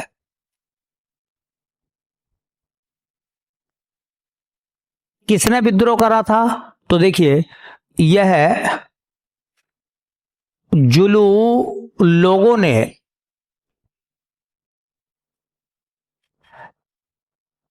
ब्रिटिश सेना के विरोध में किया। ब्रिटिश सेना के विरुद्ध किया? अभी बताएंगे क्यों किया। महात्मा गांधी ने एम्बुलेंस कोर की मदद, इसमें महात्मा गांधी ने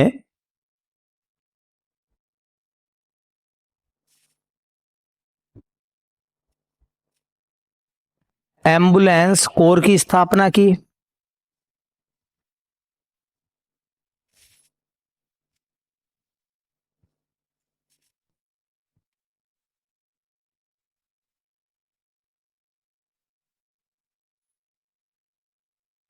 महात्मा गांधी को जुलू बार मेडल मिला।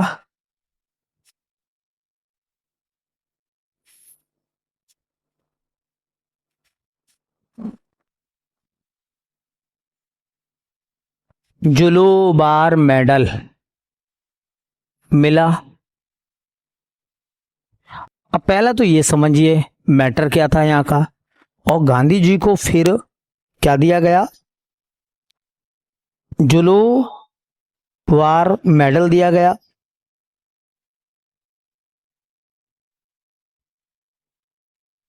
किसको? महात्मा गांधी को। देखो सवाल तो छोटे छोटे आएंगे, लेकिन सवाल समझ में तभी आएंगे जब पूरी जानकारी तुम्हारे सामने होगी, है ना। अगर मैं इसे एक लाइन में लिखवा दूं कि महात्मा गांधी को जुलू बार मेडल दिया गया, अब क्यों दिया गया, बोलो क्या कारण रहा था।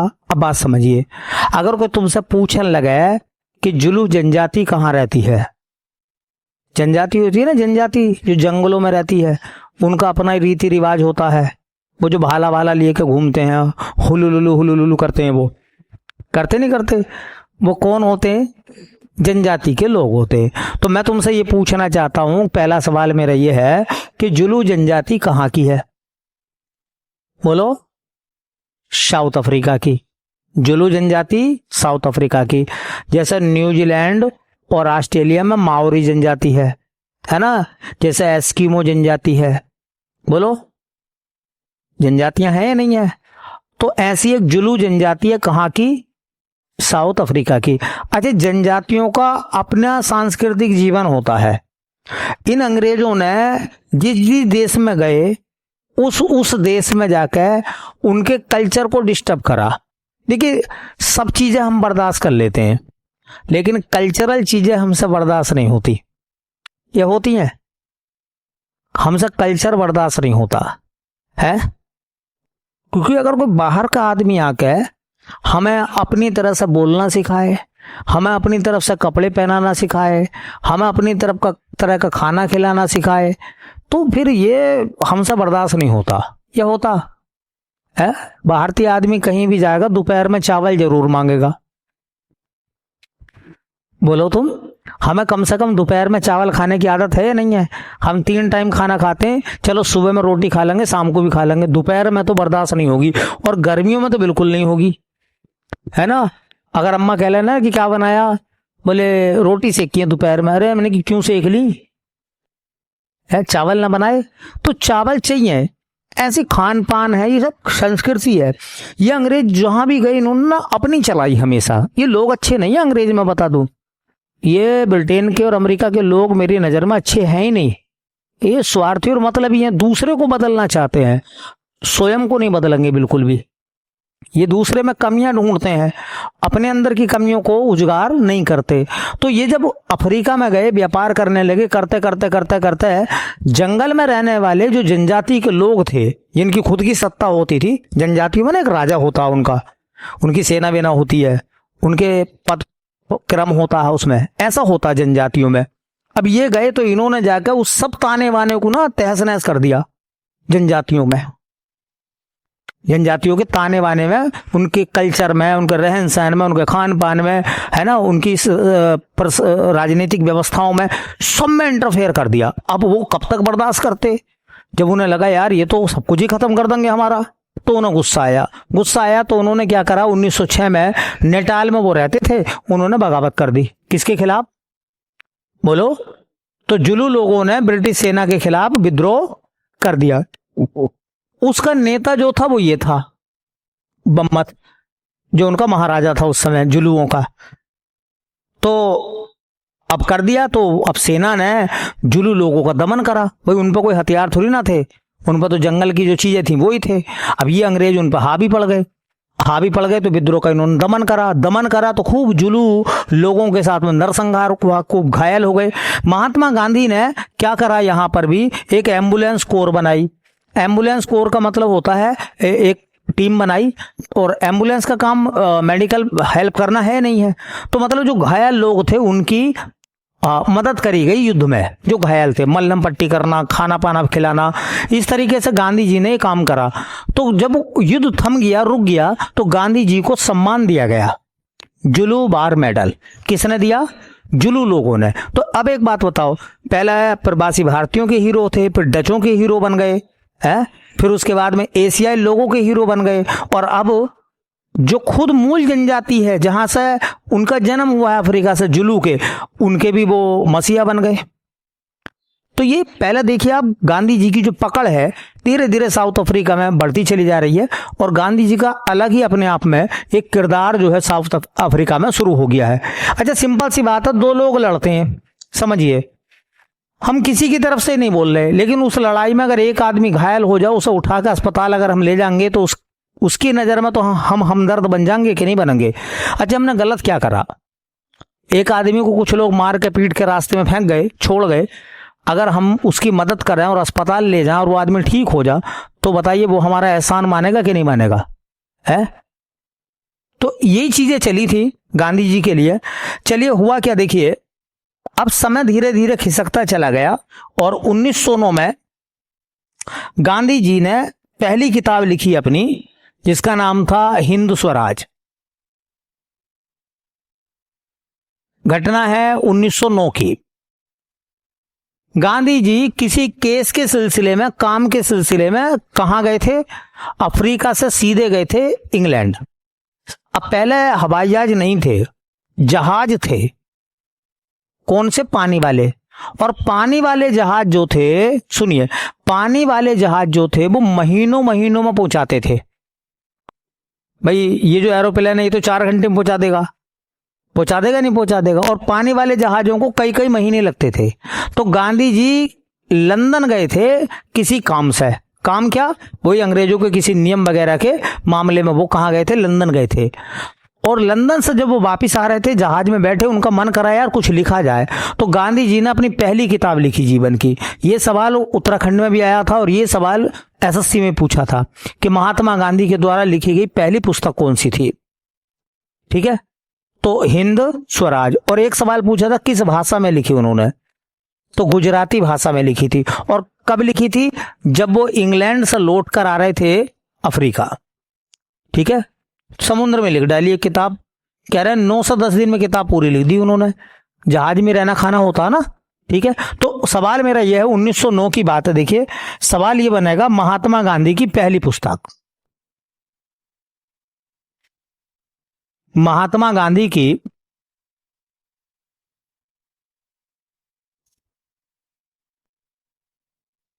प्रथम पुस्तक 1909 में आई थी। महात्मा गांधी की पहली किताब का नाम था बेटा, पहली किताब का नाम था हिंद स्वराज। हिंद स्वराज। किस भाषा में उन्होंने लिखी थी? तो गुजराती में। महात्मा गांधी का पहला आश्रम फिनिक्स। महात्मा गांधी का पहला समाचार पत्र इंडियन ओपिनियन। महात्मा गांधी की पहली पुस्तक हिंद स्वराज। किस भाषा में? गुजराती भाषा में। 1910 में उन्होंने एक बनाया टोल स्टॉय फार्म, या फर्म कह सकते हैं, फर्म कहेंगे, टोल स्टॉय फर्म। ये अभी सारे काम गांधी जी के कहां के हैं? साउथ अफ्रीका के।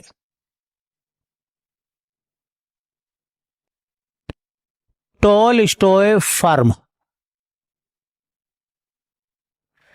देखिए, टोल स्टॉय फर्म की स्थापना कब हुई थी? 1910 में कहां पर टोलस्टॉय फर्म को बनाया गया था? तो जोहान्सबर्ग। और जोहान्सबर्ग कहां है बेटा? दक्षिणी अफ्रीका में। इसकी स्थापना किसने करी थी? महात्मा गांधी ने, जो बाद में गांधी आश्रम बना था। टोलस्टॉय आश्रम, टोलस्टॉय फर्म को बाद में गांधी आश्रम कहा गया था। याद रखेंगे इसके संस्थापक कौन थे? तो वो थे महात्मा गांधी।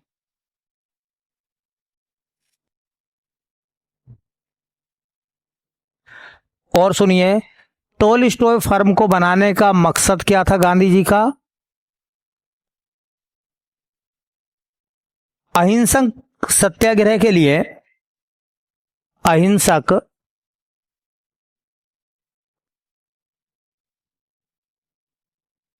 सत्याग्रह के लिए लोगों को प्रशिक्षण देना,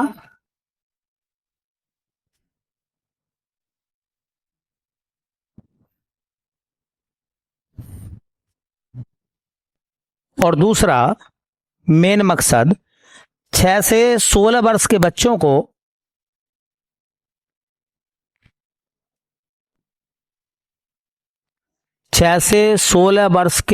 को व्यावसायिक शिक्षा देना।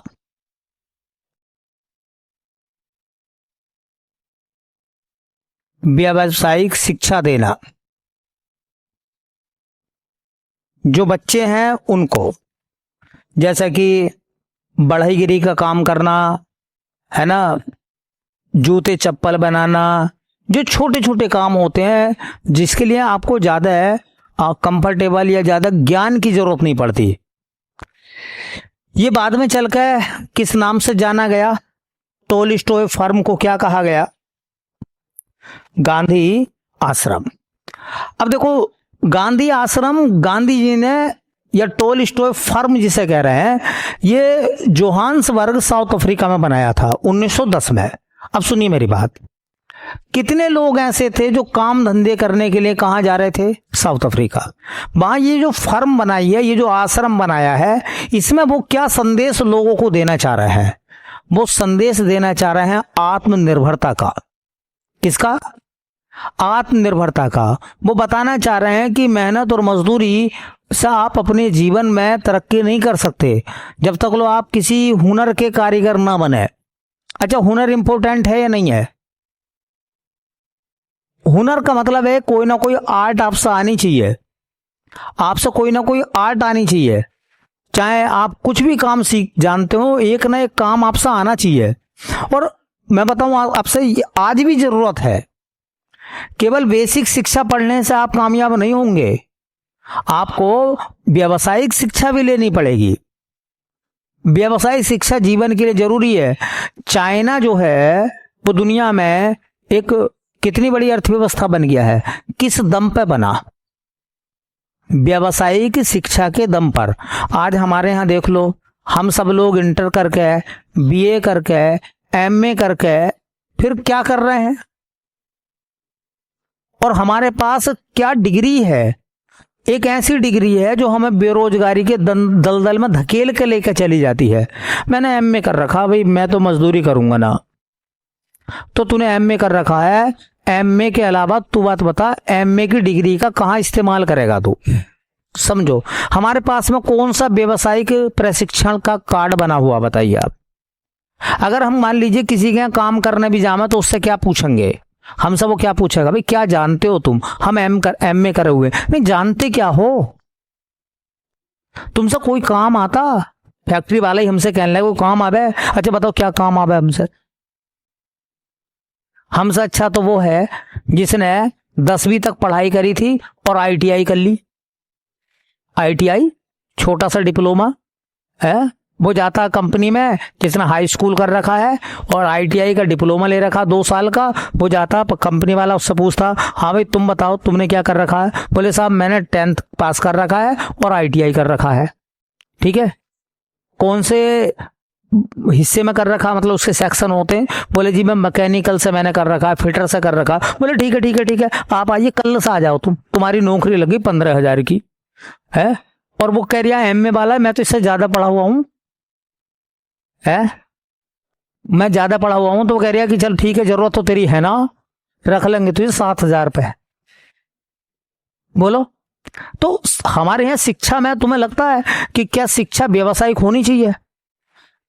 चाइना के अंदर हर बच्चा, छोटा बच्चा छोटेपन से ही टेक्निकल एजुकेशन के लिए कोई ना कोई कोर्स कर रहा होता है, कोई ना कोई कोर्स, कंप्यूटर का कोर्स, तकनीक का कोर्स, बहुत सारे कोर्स हैं। बेसिक से वो सीख रहा है चीजों को। जब तक वो 12th करता है ना, आधा कारीगर बन जाता वो। मैं इसी बात को कह रहा हूं। गांधी जी ने यहां लोगों को आत्मनिर्भर बनाने के लिए क्या संदेश दिया है कि आप लोग क्या करें, अपने बच्चों को तालीम दिलाएं। कौन सी? व्यवसाय शिक्षा, जिसमें वो कह रहे हैं चाहे आपका बच्चा बढ़ई का काम जानता हो, चाहे आपका बच्चा जो है हाँ सैंडल बनाने का काम जानता हो, चाहे आपका बच्चा झाड़ू बनाने का काम जानता हो, चाहे आपका बच्चा कोई और काम जानता हो, आपके बच्चे से हुनर आना चाहिए। तो एक बात तो तय है कि गांधी ने एक ऐसा आश्रम खोला है, इस आश्रम में 6 से 16 साल तक के बच्चों को वो व्यावसायिक प्रशिक्षण देंगे। तो जाहिर सी बात है, जो गरीब तबका है, बहुत छोटा तबका है, जो अपने बच्चों को एक अच्छी शिक्षा नहीं दे सकता, वो इस आश्रम में भेजने की कोशिश करेगा। और उनकी नजरों में गांधी एक इंसान नहीं है, बल्कि एक महान व्यक्तित्व है। ठीक है, चलिए एक पॉइंट और नोट करेंगे।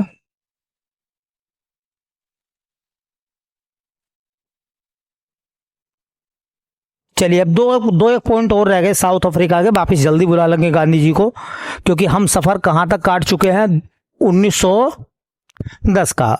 1912 में गांधी जी की मुलाकात होती है डरबन में गोपाल कृष्ण गोखले से। गोखले वाले केस में मैंने बताया था कि गोखले जो थे वो गांधी जी के राजनीतिक गुरु थे। ठीक है, फिर उसके बाद में गिरमिटिया प्रथा के खिलाफ गांधी जी आंदोलन करते हैं। वो आंदोलन गांधी जी का समाप्त होता है 1913-14 में, और फिर वो 15 में भारत वापिस हो जाते हैं। ठीक है, चलो फिर बाकी कल देख लेते हैं। आओ,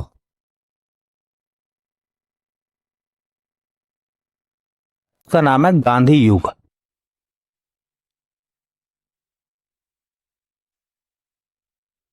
गांधी युग की बात हम कर रहे हैं जो 1917 से स्टार्ट होगा और 1948 तक चलेगा। अब ध्यान से सुनो, अभी तो 1917 पर आए भी नहीं है हम, अभी तो महात्मा गांधी के प्रवास की बात चल रही है। प्रवास की बात चल रही है कहां? अफ्रीका में। चलिए, इसमें टॉपिक है कि बताइए महात्मा गांधी और गोपाल कृष्ण गोखले की दक्षिणी अफ्रीका में मुलाकात कब हुई थी। तो दक्षिणी अफ्रीका में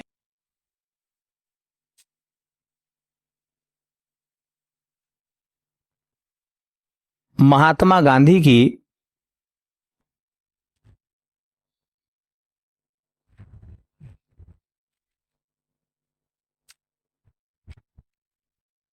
गोपाल कृष्ण गोखले से मुलाकात।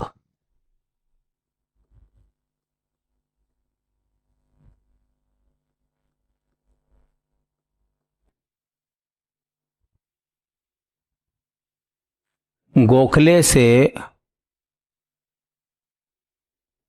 मुलाकात। पहला सवाल तो ये निकलता कि वो मुलाकात कब हुई थी, किस समय पर मुलाकात हुई थी। तो 1912 में। दूसरा सवाल ये पूछा जाएगा कि साउथ अफ्रीका तो एक देश है, तो उस देश के अंदर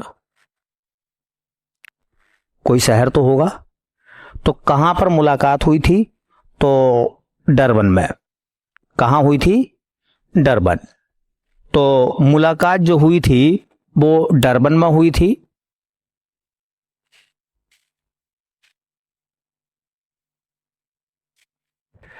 और मैंने पहले बताया था गोपाल कृष्ण गोखले जो है महात्मा गांधी के राजनीतिक गुरु माने जाते हैं।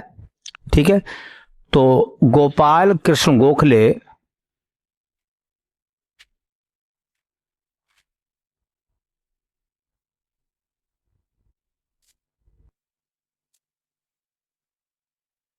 महात्मा गांधी के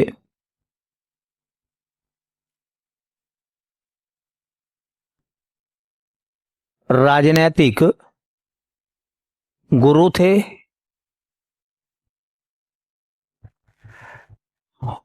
एक क्वेश्चन आता है कि महात्मा गांधी ने गोपाल कृष्ण गोखले के जीवन पर गुजराती भाषा में किताब लिखी थी, उसका नाम क्या है? महात्मा गांधी ने गोपाल कृष्ण गोखले के जीवन पर एक किताब लिखी थी गुजराती भाषा में, उसका नाम है धर्मात्मा गोखले। धर्मात्मा गोखले। तो ये बात भी नोट कर लेना, महात्मा गांधी ने गुजराती भाषा में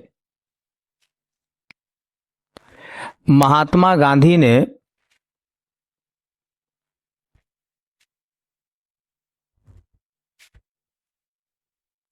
गुजराती भाषा में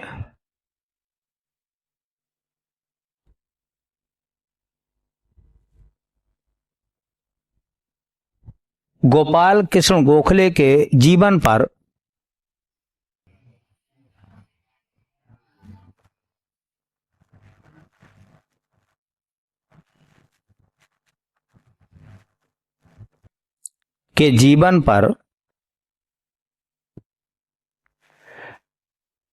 धर्मात्मा गोखले नामक पुस्तक लिखी।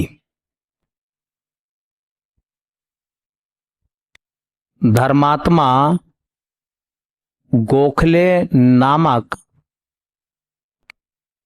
पुस्तक लिखी। अब सवाल ये पूछा जाएगा कि जो धर्मात्मा गोखले नामक किताब है, इसके लेखक कौन है? धर्मात्मा गोखले नामक पुस्तक को किसने लिखा? महात्मा गांधी ने लिखा। किस भाषा में लिखा?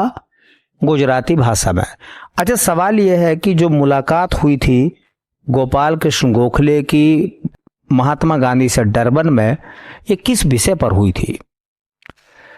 तो कहा जाता है कि भारत की स्थिति को महात्मा गांधी ने गोपाल कृष्ण गोखले से पूछा था और ये मंशा व्यक्त करी थी कि मैं भारत आना चाहता हूं और भारत में ब्रिटिश हुकूमत का जो शासन है, उसकी जो कुनीतियां हैं, उनके खिलाफ हम मूवमेंट करना चाहते हैं और हम अंग्रेजों के जो अत्याचार हैं, उनका जो कुशासन है, उससे जो भारत की जनता को पीड़ा हो रही है, उससे लोगों को मुक्त कराना चाहते हैं। क्या करें? क्या करें? तो गोपाल कृष्ण गोखले ने कहा था कि देखो गांधी, आप भारत आओ, 1 साल तक कम से कम आंख और कान खुले रखना, मुंह बंद रखना, बोलना कुछ नहीं है। आंखों से देखना है, कानों से सुनना है और भारत का भ्रमण करना है। भारत के गांवों को देखो, भारत के शहरों को देखो, लोगों की समस्याओं को देखो और जब पूरी तरीके से देख लो, सीख लो, तब एक्शन लेना। तब एक्शन लेना। ऐसा नहीं कि यहां साउथ अफ्रीका से जाके तुरंत जो है ब्रिटिश हुकूमत के खिलाफ आप अभियान शुरू कर दो, इससे कोई नतीजे होने वाले नहीं है, क्योंकि पहले बहुत सारे लोगों ने ऐसे प्रयास करके देख लिए हैं। ठीक है, तो ये जो बात समझाई गई थी गोपाल कृष्ण गोखले के द्वारा महात्मा गांधी को, महात्मा गांधी ने इस बात को फॉलो करा है। महात्मा गांधी ने इस बात को फॉलो करा है। इसी वजह से कहा जाता है कि महात्मा गांधी के जो राजनीतिक गुरु माने गए वो गोपाल कृष्ण गोखले माने गए, क्योंकि जो उन्होंने कहा महात्मा गांधी ने वैसा ही बाद में किया भी है। ठीक है, चलिए इसके बाद में देखिए गिरमिटिया प्रथा के विरुद्ध आंदोलन।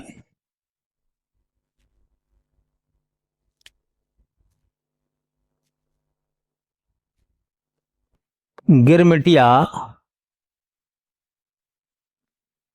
प्रथा के विरुद्ध आंदोलन।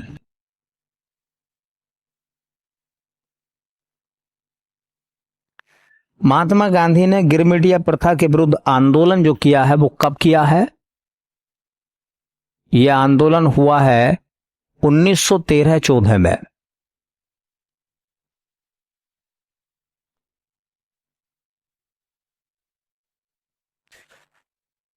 यह भी आंदोलन महात्मा गांधी ने किस देश में किया है? तो दक्षिणी अफ्रीका में।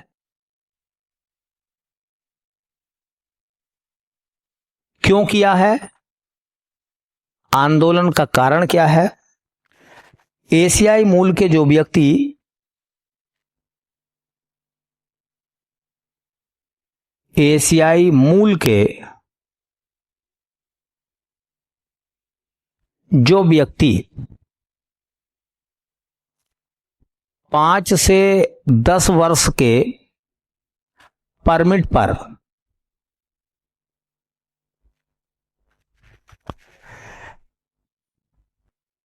दक्षिणी अफ्रीका आते थे काम करने के लिए, आते थे, उनसे 3 पौंड अतिरिक्त कर लिया जाता था। अतिरिक्त कर लिया जाता था।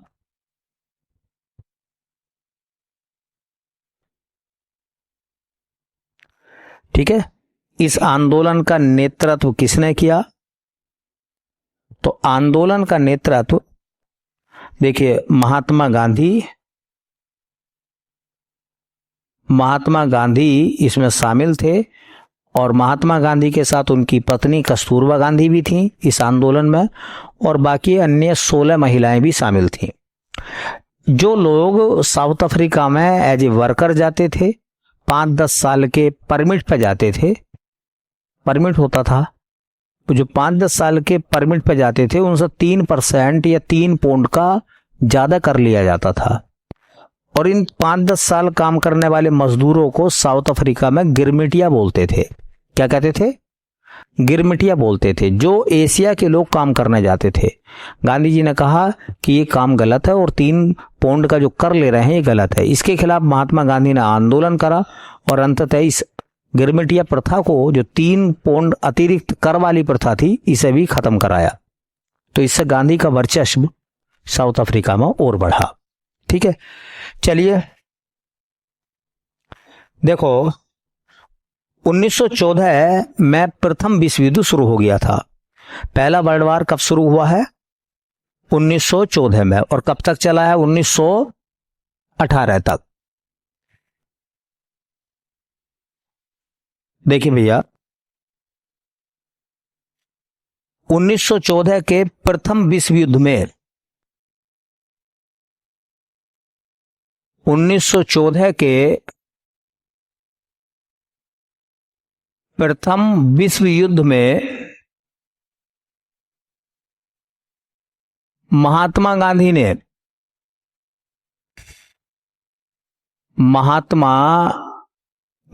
ने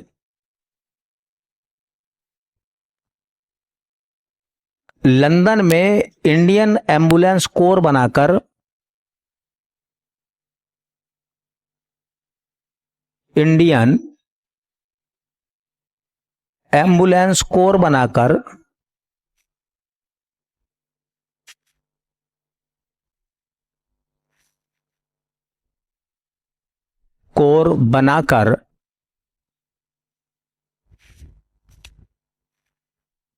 मदद की। अब सुनना मेरी बात। 1918 में तक वर्ल्ड वार चला, और जब युद्ध शुरू हुआ था तो महात्मा गांधी कहां थे? इंग्लैंड में थे उस समय वो। और सुनना, महात्मा गांधी ने भारत के लोगों से कहा था कि भारत के लोग निस्वार्थ रूप से ब्रिटिश हुकूमत का साथ दें, अर्थात ब्रिटेन की सरकार के साथ कंधे से कंधा मिलाकर क्या करें? युद्ध करें, और ब्रिटेन को इस युद्ध में जिताने की पूरी कोशिश करें। ये गांधी जी ने भारत के लोगों से क्या करा? आह्वान करा। दूसरी बात, खुद गांधी जी ने भी अपनी टीम के साथ लंदन में इंडियन एम्बुलेंस कोर बनाया, जिसमें युद्ध में घायल लोगों की देखरेख होती थी। ठीक है, तो ये दोनों काम जो थे वो अंग्रेजों के फेवर में थे या नहीं थे? और इसी काम की बदौलत महात्मा गांधी को 1915 में केसर हिंद की उपाधि मिली थी ना, जो जलियांवाला बाग हत्याकांड के समय वो वापस लौटाएंगे। ठीक है, तो ऐसा नोट करेंगे। देखिए, हाँ, इसके लिए ब्रिटिश सरकार ने 1915 में इसके लिए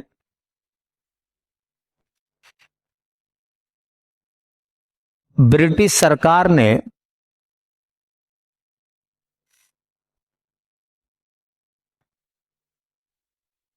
1915 में महात्मा गांधी को केसर ए हिंद की उपाधि दी। केसर ए हिंद की उपाधि दी। केसर ए हिंद का मतलब होता है हिंदुस्तान का बादशाह, राजा। तो ये तो सबको पता था कि केसर ए हिंद की उपाधि किसे मिली थी? महात्मा गांधी को। ये भी जान लो वो उपाधि कब मिली थी? 1915 में, जब उन्होंने इंडियन एम्बुलेंस कोर बनाकर क्या करी थी? मदद करी थी। चलिए, इसके बाद मामला महात्मा गांधी का भारत वापसी का था। 9 जनवरी 1915 को महात्मा गांधी दक्षिणी अफ्रीका से भारत वापस आए। देखिए, 9 जनवरी 1915 को महात्मा गांधी दक्षिणी अफ्रीका से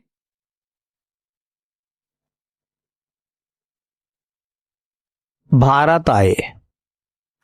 अच्छा, गए कब थे? 1893 में, 93 में। वापस कब आए? अभी इसी को हम एक दिवस के रूप में मनाते हैं, ध्यान रखना, प्रवासी भारतीय दिवस। महात्मा गांधी के भारत आगमन के मामले में हम एक दिवस मनाते हैं हर साल, उसे कहते हैं प्रवासी भारतीय दिवस। तो पहला सवाल तो ये, प्रवासी भारतीय दिवस कब मनाते हैं हम? 9 जनवरी को। अब कारण क्या है, क्यों मनाते हैं? महात्मा गांधी साउथ अफ्रीका से भारत वापस आए थे, प्रवास का समय बिताकर। दूसरा सवाल यह है कि बताओ, प्रथम प्रवासी भारतीय दिवस कब मनाया गया? दूसरा सवाल, पहली बार प्रथम प्रवासी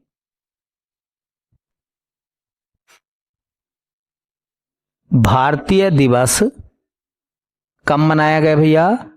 तो 9 जनवरी 2003 को। ये मत सोचना कि 1916 में मनाया गया होगा। 9 जनवरी 2003 को। और समझ लो कहां मनाया था? दिल्ली में। पहला प्रवासी दिवस कहां पर मनाया गया था? दिल्ली या नई दिल्ली में। 2015 से, ये पहले क्या होता था ना, 2003 से लेकर 14 तक हर साल मनाया जाता था, लेकिन अब उसको क्या कर दिया है? द्विवार्षिक बना दिया है। अब ये 2 साल में एक बार मनाया जाता है। पहले वार्षिक था, अब इसे क्या कर दिया? द्विवार्षिक कर दिया है। तो 18वां प्रवासी भारतीय दिवस। ये सब मैं आपको करंट से लेकर चीजों को अपडेट करता हुआ चलूंगा, ताकि ये सब चीजें आपको समझ में आए। देखिए, 18वां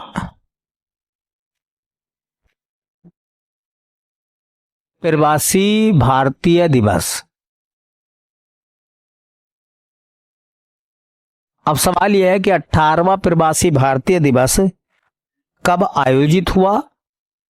तो समय तो वही है, 9 जनवरी का। और वर्ष है 2025।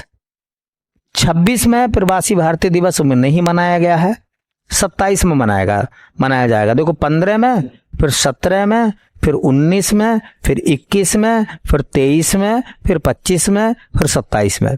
2-2 साल के अंतराल पर कब से शुरू हुआ है ये? वैसा तो 2003 से शुरू हुआ है, लेकिन 2 साल का मामला 2015 से। ठीक है। अच्छा देखो कहां पर मनाया गया है, तो नाम है भुवनेश्वर। कहां पर आयोजित हुआ था? और भुवनेश्वर तो राजधानी है उड़ीसा की। अच्छा देखो इस दिवस को जब मनाया था तो मुख्य अतिथि कौन थे?